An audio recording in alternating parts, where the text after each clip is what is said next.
Hi, my name is MK Williams and I'm a published author, and today I'm bringing you another video that relates to doing book research. And the question I'm going to answer today is, how do you incorporate techniques from other authors? So I always make it a point to read books by authors that I want to emulate, not only their success but their manner of narration. I look at the kinds of stories that they tell and the emotion that they draw out, but I also look at how they do that. What are the details that they're revealing and how are they doing it? How crowded are their characters? Are there just a few people that stick out, or are there a bunch of people that are always built up? And what mechanisms do they use to connect this through line? What do they explicitly tell me, and what do they imply with their description? So there's sometimes that I will go back and reread books or reread specific chapters or descriptions just to say, okay, what was I told, but what did my mind fill in, and how was the technique used to help me fill things in?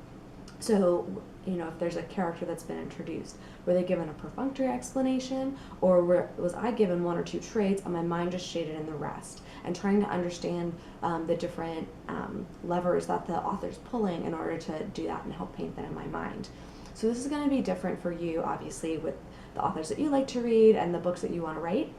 But one example that I try and incorporate is from the King, Stephen, is that he has what I like to call a totem in his works. So this is, sometimes he's had more than one, but it's a phrase that will repeat in different scenarios. So if you've read 11/22/63, he does this really well in that book. I would highly recommend the book itself, just because it's a great read and a great story. But if you're looking for evidence of this technique, he does it really well, and you'll notice there's several phrases that are repeated throughout the book, and how that totem just calls back to your mind when you read it the last time it was mentioned, and kind of that same frame of mind that he wants to call you back to.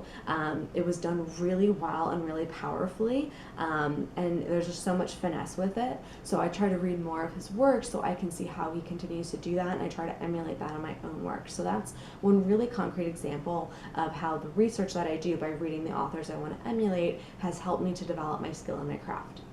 So if you found this helpful, please click like or subscribe below, and now you can go back to writing your book.